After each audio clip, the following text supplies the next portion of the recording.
So I want you to picture a forgotten stretch of road in Hocking County, Ohio. Oh, right, like the absolute middle of nowhere. Literally the middle of nowhere. It's a place called Rockbridge. And it's not a city, it's not a town, it's not even a village, really. Right, I think the federal government just calls it a census-designated place, yeah. Exactly. A census-designated place. It's got a post office, a ZIP code, maybe like 160 residents, and absolutely zero public importance. Just a spot on the map. Just the spot you drive through, right? You don't even take your foot off the gas.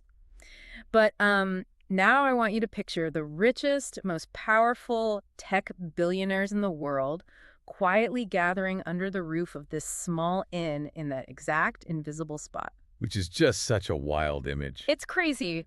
Several $billion of net worth, just sitting in a room in a 160-person community, allegedly mapping out, well, the absolute end of American democracy as we know it. Welcome to the deep dive. Yeah, it really is the ultimate juxtaposition, isn't it? It really is. You have the smallest, quietest room you could possibly imagine, and it's launching the largest, most ambitious structural overhaul of the United States government in modern history. Right. And the blueprint we are looking at today, it basically frames that tiny 2019 meeting as ground zero for a multi-billion-dollar architecture, one that is, largely invisible to the general public. Totally invisible. And before we get into the weeds of how that architecture actually functions, I want to speak directly to you, the listener, for a second. Okay, let's unpack this. Yeah, this is important. Because today's source material, which is an April 18, 2026 investigative piece from a publication called Dissent in Bloom, it's titled, Peter Thiel's Secret Political Network is Already Planning Life After Trump. It contains some highly charged, deeply polarizing political claims. Very charged. It touches on major figures across the whole political spectrum. Right. Right-wing, left-wing, all of it. And it makes some massive assertions about their motives. So I want to be absolutely crystal clear here. Neither of us sitting at this microphone is taking sides today. Exactly. Yeah. We are not endorsing any of the viewpoints presented here. No, not at all. And we're not here to validate or, invalidate the political conclusions the author draws. Our sole purpose on this deep dive is to impartially map out the ideas, the financial structures, and the philosophical arguments exactly as the original source material presents them. Right. Think of us purely as your guides to the text. Yes. Because our mandate here is just comprehension.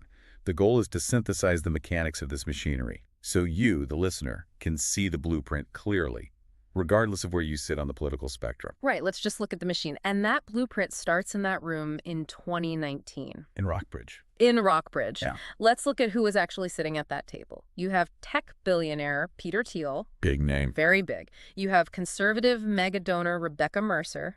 You have a political operator named Chris Buskirk. And crucially, you have J.D. Vance. Right. And the timeline here is what's so fascinating. It is. If you trace Vance's timeline immediately following that autumn retreat, it reads like this checklist of deliberate, almost surgical transformations. It doesn't look like an accident. Not at all. He packs up, he moves to Ohio, and he formally converts to Catholicism. And the text positions this, not just as a personal spiritual journey. It frames it as the launch of a deliberate political trajectory that had been architected behind the scenes for years. Well, and trajectories like that require fuel. They need cash. Exactly. In the political arena, that fuel is capital. And what's striking about the timeline between that 2019 meeting and Vance actually taking a United States Senate seat in 2022 is the sheer concentration of the financial backing. Right, because this wasn't like a grassroots thing. No, not at all. This was not a grassroots wave of $20 donations from enthusiastic locals. The operation was propelled by a staggeringly concentrated injection of cash. I mean, it was headlined by a $15 million contribution from Peter Thiel. $15 million, just boom. Right. Alongside major checks from other allied millionaires. And that singular financial force is what carried Vance over the finish line. I mean, $15 million for a single Senate race from one guy. It's almost unfathomable. It's a massive amount of leverage. Right. But getting into the Senate was really only phase one, because the timeline takes us to early 2021, and this is where the pivot becomes really fascinating to me. The Trump pivot. Yeah. Historically, Vance had been one of Donald Trump's harshest, most articulate public critics. I mean, he had famously referred to him in the past as, quote, America's Hitler. Which is quite the soundbite. Usually in politics, a soundbite like that is a permanent death sentence for your relationship with a politician, especially Trump. So how does a guy with that specific track record suddenly find himself in the inner sanctum of Mar-a-Lago? Well, you don't just knock on the door, right? You Yeah, have to be escorted. you need a VIP pass. Exactly. And in early 2021, Peter Thiel physically walked Vance through the front doors of Mar-a-Lago to meet Donald Trump for the first time. But that introduction was really just the capstone of a massive coordinated lobbying effort. Because behind the scenes, you had figures like Tucker Carlson, Donald Trump Jr., and a very powerful financier named Omid Malik. Right, Malik is a huge player in this. He is. And they were all constantly in Trump's ear, practically begging him to give Vance a chance. And the crucial detail here is that every single one of those men advocating for Vance Carlson, Don Jr., Malik, they are all now identified by the source as major foundational players in this ongoing network. You know, looking at this timeline, I can't help but see a direct parallel to a Silicon Valley startup incubator. Oh, that's a good comparison. Right, because you have the angel investors like Thiel providing the massive seed capital. You have the networking introductions to the legacy power brokers like at Mar-a-Lago. Yeah, they're setting up the meetings. Exactly.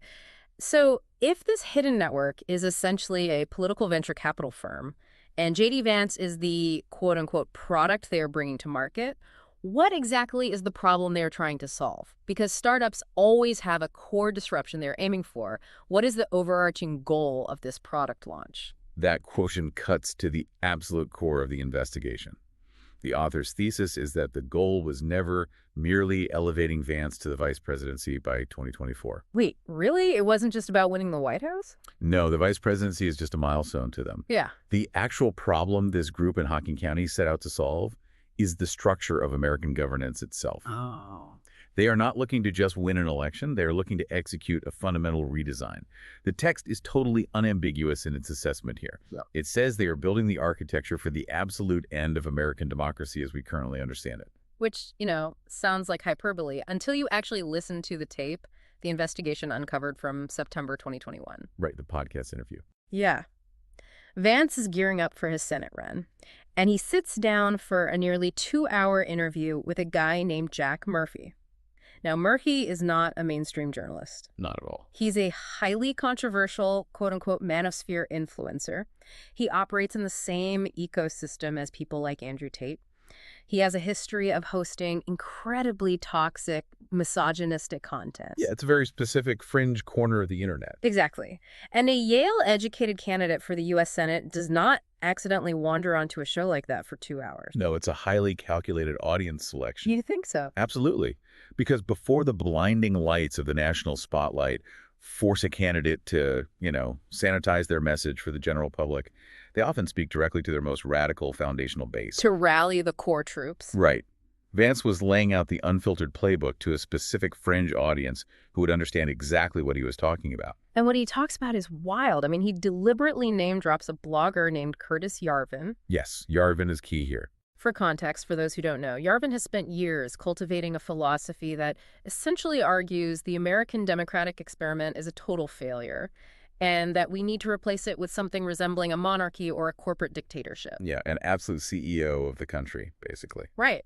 And Vance casually brings him up on this show. He argues that modern universities need to be aggressively attacked and dismantled. And then he drops a very specific, carefully chosen phrase. He describes America as currently living in a, quote, late Republican period. And if we connect this to the bigger picture, that phrase is the skeleton key to understanding the entire movement. Really? Just those 3 words? Yeah.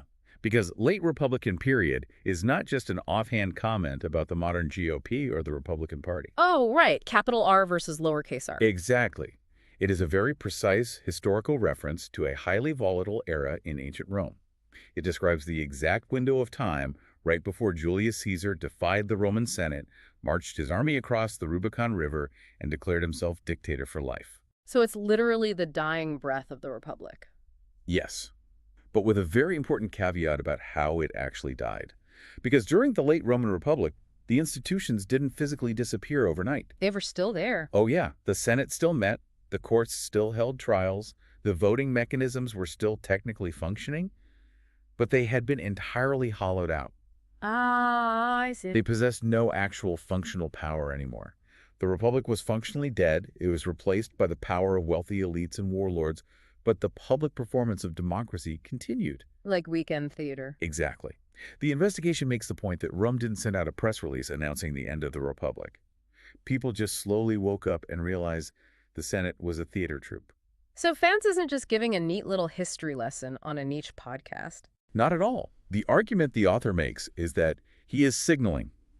He is telling anyone with the historical literacy to understand him that our modern democratic norms, the courts, the separation of powers, the universities, the electoral system, they are the modern equivalent of that hollowed-out Roman Senate. They're just obsolete obstacles. Right. And this network is simply preparing for the moment the Rubicon is officially crossed. Man, that brings us to the philosophical engine driving all of this. Because the investigation dug through the tax filings of the various nonprofits connected to this network, and they found a specific phrase that serves as a recurring motif in all their mission statements. Oh, the common good phrase. Right. Further the common good. Now, if I read the common good on a charity's pamphlet, I assume they like planting trees or running a soup kitchen. It sounds like the most generic, agreeable language possible. Sure. But that blandness is intentional camouflage. Camouflage for what? Well, in this specific ideological context, the common good is a highly weaponized academic term. It represents a burgeoning political movement known as post-liberal common good Catholicism. Okay, wait, let me pause and push back on that for clarity. Yeah. Because when we hear modern politicians scream that, quote, liberal democracy has failed, 99% of the time that's just standard partisan theater, right? Yes, it usually is. It translates to, we need to own the libs, or the Democratic Party is ruining the country. Is that the level of discourse we are talking about here? Not even close. They are operating on a completely different philosophical axis here. They are not talking about the left wing or the Democratic Party. Okay, then what do they mean by liberal? When political scientists and philosophers use the term liberal democracy, they are referring to the bedrock system of government the United States was founded upon. Classical liberalism. Like John Locke stuff. Exactly. The U.S. Constitution, the Bill of Rights, free and fair elections, the fundamental radical idea that individual liberties are paramount and that the government must answer to the governed.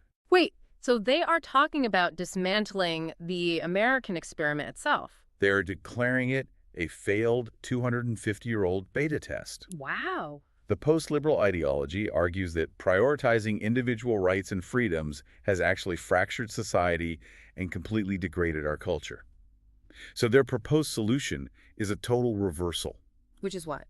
They argue that society must be aggressively redirected by a counter-elite. A counter-elite? Yeah, a small, highly consolidated ruling class that will impose a strict top-down moral order, completely irrespective of whether the general voting public actually wants it or consents to it. And Vance is deeply intertwined with the architects of this thought, isn't he? I mean, the piece mentions he wrote an official blurb for a book called Regime Change by a professor named Patrick Deneen. Right, which is basically the textbook for this. Yeah, it literally provides an academic argument for installing a new ruling class to replace the current one. And Vance also wrote the foreword for Dawn's Early Light, which is a book by Heritage Foundation President Kevin Roberts. The connections are everywhere. The Philosophical Foundation isn't a secret at all. It's printed in hardcover.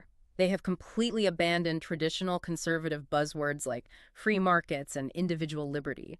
The new vocabulary is all about moral oversight, collective compliance, and wielding the power of the state. Which is a profound shift for American conservatism. But, having a grand, sweeping philosophy about crossing the Rubicon and installing a counter-elite is one thing. Actually executing it is a completely different challenge. Oh, absolutely. And here's where it gets really interesting. Because how do you actually build the machine to do this? How do you fund the dismantling of a democratic system without triggering every alarm bell in the legacy media and the federal government? It takes a lot of legal maneuvering. Right. You have to build a masterpiece of dark money architecture. And it starts at the very top. The apex of this multi-billion-dollar pyramid isn't a super PAC. It isn't a registered charity. It is a private, for-profit business called Rockbridge Network, LLC. And of course, it is incorporated in Delaware. Of course it is. Delaware is the ultimate black box of American finance. Why is that? Because their corporate law is specifically designed to provide an impenetrable shield of opacity. As a private LLC incorporated there, Rockbridge has absolutely zero legal obligation to publicly disclose its ownership structure, its board members, or its internal financials. None at all. Zero. The people steering the holding company at the very top of this political empire are legally permitted to remain absolute ghosts. Okay, so I understand the holding company is invisible. That makes sense. But an LLC can't easily, knock on doors in swing states or run political attack ads without running afoul of campaign finance laws.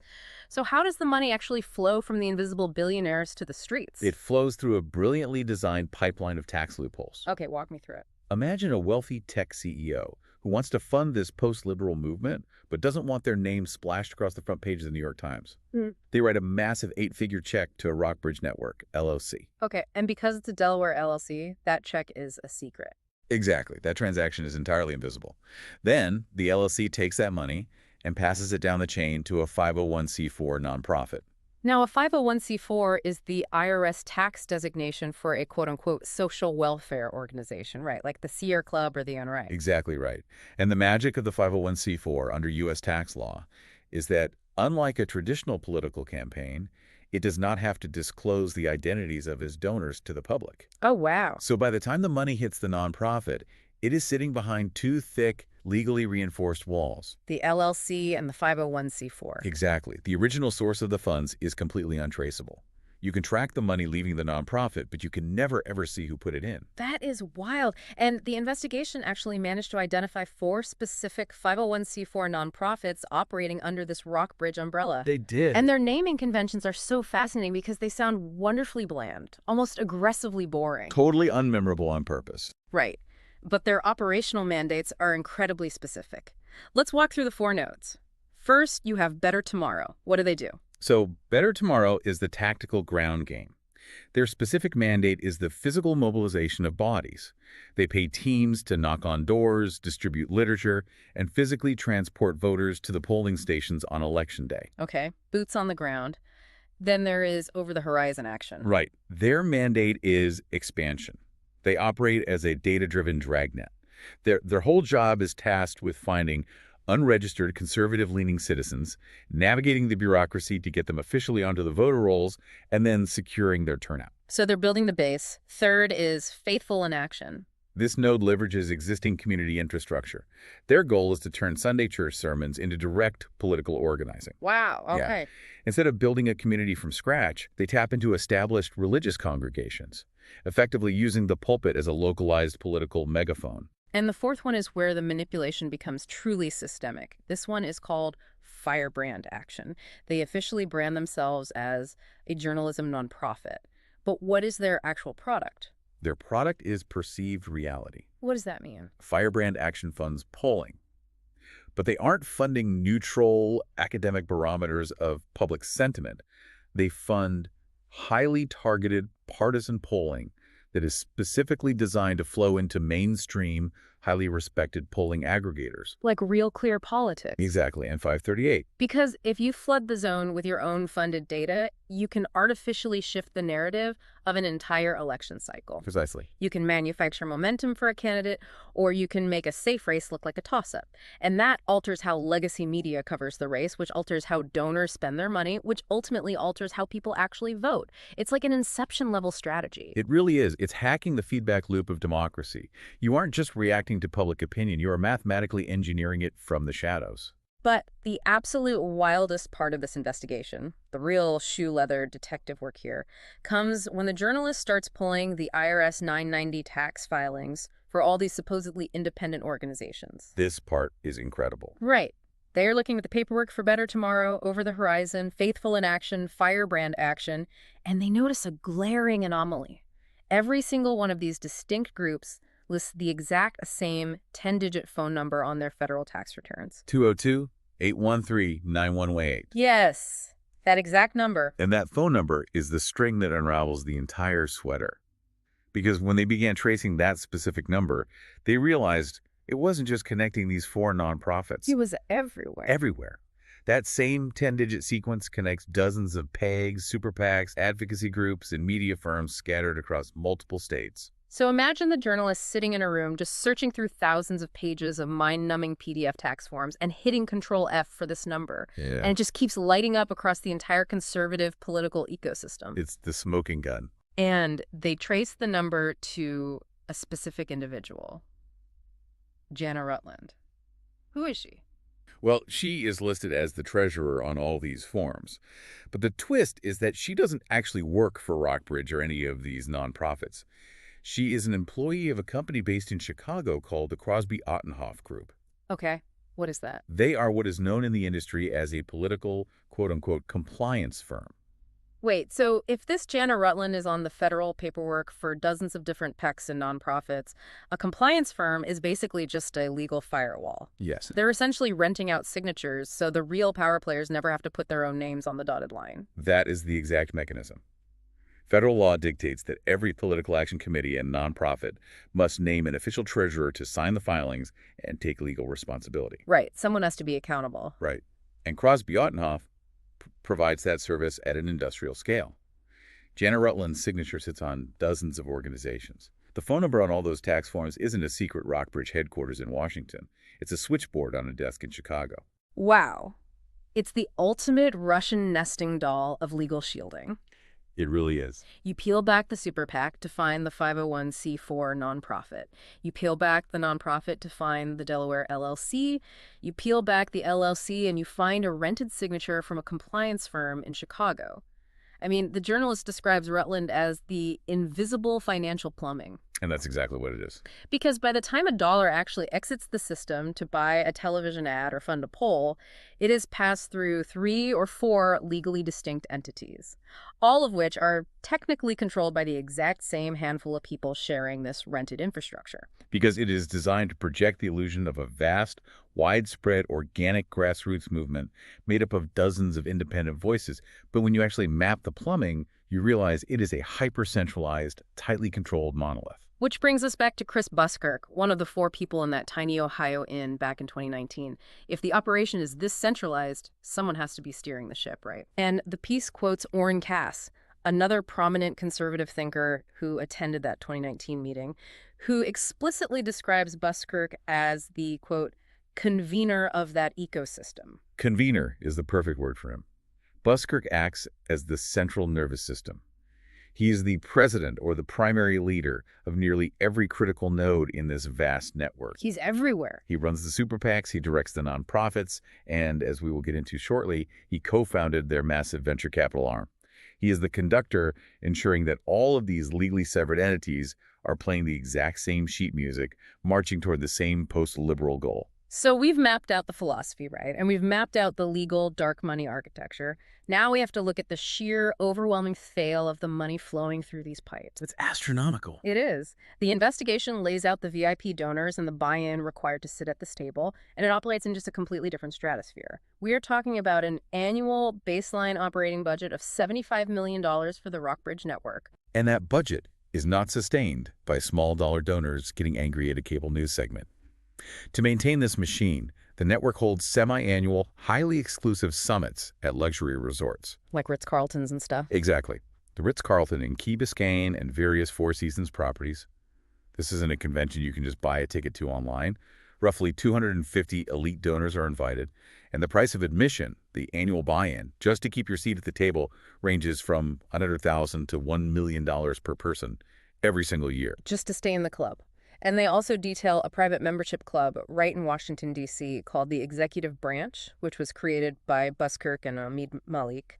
If you are a wealthy business leader and you want the privilege of rubbing shoulders and having cocktails with sitting cabinet officials, it costs you $500,000 a head just to join the club. It is the absolute unapologetic monetization of political access.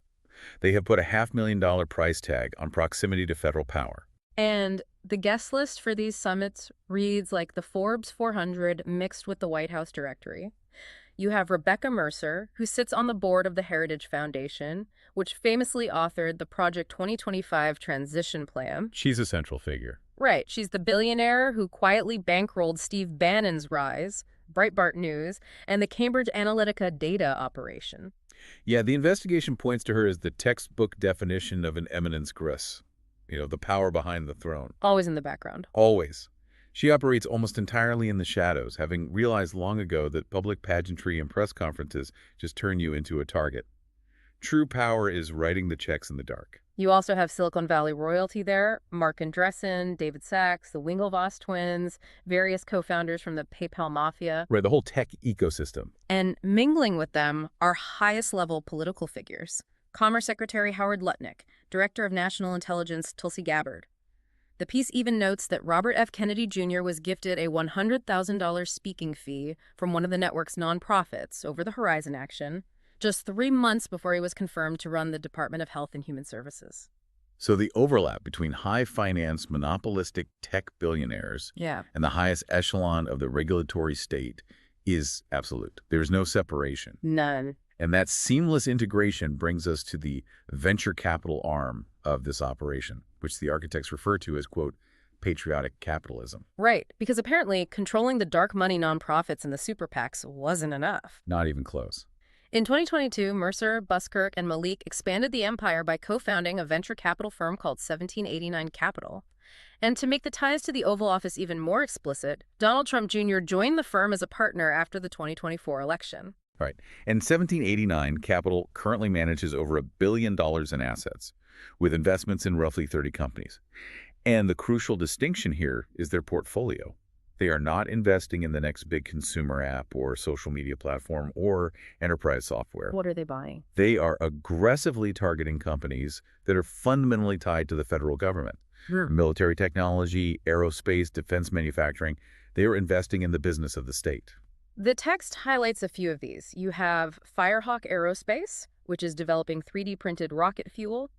You have Hadrian, a company using AI to build automated military factories. Very futuristic defense tech. Yeah. But the example that really made my jaw drop, the sequence of events that reads like a political thriller, involves a company called Vulcan Elements. Walk us through exactly what the journalists uncovered here, because the timeline is staggering. Okay, to understand the Vulcan Elements timeline, you first need to understand the structural vulnerability of the modern U.S. economy. Everything driving the future. Artificial intelligence, massive data centers, advanced microchips, military guidance systems, it all requires vast quantities of rare earth minerals. And currently, China controls the overwhelming majority of the global supply chain for these minerals. Which is arguably the single largest strategic and national security vulnerability the United States faces right now. Precisely. Now, enter Vulcan Elements. They're a relatively small domestic company that manufactures specialized magnets using these rare earth minerals. Here is the exact sequence the investigation maps out. First, 1789 Capital, the billion-dollar venture firm where the sitting president's son is a partner, makes a major investment in Vulcan Elements. Okay, step one. Then the clock starts ticking. Exactly 3 months later, President Trump officially declares a national security emergency, specifically regarding the supply of rare earth minerals. Let's dig into that mechanism, because I think a lot of people hear national emergency and think of like hurricanes or earthquakes. But in the realm of federal contracting, what does a national security emergency declaration actually do? How does it change the rules of the game? It is essentially a magic wand that vaporizes federal bureaucracy. Really? Just like that? Just like that. Normally, if the Pentagon wants to spend hundreds of millions of dollars, there is an agonizingly slow, highly regulated procurement process. There are open bidding periods, extensive audits, competition requirements, and layers of oversight to prevent corruption and ensure the taxpayer gets a fair deal. Right, red tape. Exactly. Yeah. But when a president declares a national security emergency under the Defense Production Act, all of that red tape is legally incinerated. Wow. The executive branch is granted the authority to bypass standard bidding rules entirely to address the immediate crisis. They can literally just point at a company and hand them the money. And what happened to Vulcan Elements after the emergency was declared? Following that declaration, the Pentagon bypassed the standard competitive bidding process and handed Vulcan Elements a record-breaking $620 million federal loan. $620 million. I'm going to read the exact quote from the piece because it sums it up perfectly. Quote, "The president's son's firm invested first. The Pentagon's hundreds of millions came 3 months later. No review, no competition, no questions asked. Your taxes, their profit." It is a breathtaking allegation. It outlines a system where the apparatus of the state, the emergency powers of the presidency itself, is being utilized to generate massive, immediate financial windfalls for the network's inner circle. So what does this all mean? I have to ask you, looking at this entire ecosystem, is this grand, terrifying master plan actually about post-liberal Catholic philosophy? Are they genuinely true believers trying to cross the Rubicon and install a moral counter-elite? Or is all that dense Roman Republic talk just incredibly sophisticated intellectual window dressing for what is ultimately a multi-billion-dollar grift designed to secure massive, no-bid defense contracts? You know, the investigation wrestles with that exact tension. And the conclusion is that it is not an either scenario. It is both. Hmm. And they are perfectly mutually reinforcing. How so? Well, the journalist writes, quote, "The fastest way to a man's loyalty is through his wallet and his ambition. The post-liberal ideology provides the intellectual and moral justification for dismantling the democratic systems. Because to them, transparency laws, bidding regulations, and bureaucratic oversight are the failed liberal institutions standing in the way of progress. Oh, I see. Once you bypass or dismantle those democratic guardrails in the name of the common good, the financial profit flows unimpeded directly to the network. The philosophy creates the regulatory vacuum, and the profit derived from that vacuum funds the further expansion of the philosophy." They feed each other in a closed loop. Okay, let's move to the final and perhaps most concerning piece of this puzzle. The investigation calls it the succession plan. So they have built the dark money machine, they've funded the data, and they are securing the defense contracts. But all of this multi-billion-dollar architecture is completely useless if the guy sitting in the Oval Office goes off script or loses his grip on power. Right, you need a reliable executive. Hovering over all of this is the current president, Donald Trump. But the text makes a very clear, very stark argument. Donald Trump is not the leader of this movement. No, the network views him entirely instrumentally. According to the architecture laid out here, Trump is merely the vehicle. J.D. Vance is the destination. And the piece shares an anecdote to illustrate just how pliable they believe Trump's current mental state is, and it is deeply unsettling. Yeah, the Oregon story. The article claims that in September of 2025, President Trump actually mobilized federal troops against American citizens in Oregon. And the catalyst for this wasn't an intelligence briefing or an FBI report. He was sitting in the residence watching Fox News, and the network aired highly edited, violent protest footage from 5 years prior, presenting it in a way that made the president believe it was happening live right at that moment. And the chain of events that followed is terrifying. The source states that the sitting governor of Oregon had to scramble to get the president of the United States on the phone, desperately trying to explain that the federal courthouse he believed was currently under siege was, in reality, perfectly safe, quiet, and not under attack by anyone. The journalist's assessment is brutal. They write, "A man this responsive to whatever is put in front of him is not running the country, he is being run." And that volatile reality brings us to the constitutional math that the Rockbridge network is allegedly waiting for. Yet this raises an important question regarding the intersection of the 25th and 22nd Amendments of the U.S. Constitution. The piece notes that members of Congress from both sides of the aisle are already having serious formal discussions about invoking the 25th Amendment to remove the president due to his observable public decline.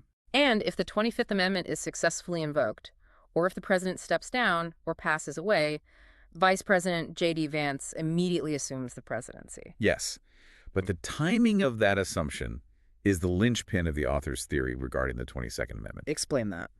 Most people know the 22nd Amendment limits a president to 2 terms. But the specific math regarding a vice president taking over is less commonly understood. Right. The Constitution states that if a vice president takes over the presidency after the exact midpoint of the current term, which in this cycle would be January 20th, 2027, they are still legally eligible to be elected to 2 full 4-year terms of their own. Wait, let me make sure I'm doing the math right here. If Vance takes the oath of office on, say, January 21st, 2027. He could finish out the final 2 years of Trump's term. He would then be eligible to run for president in 2028.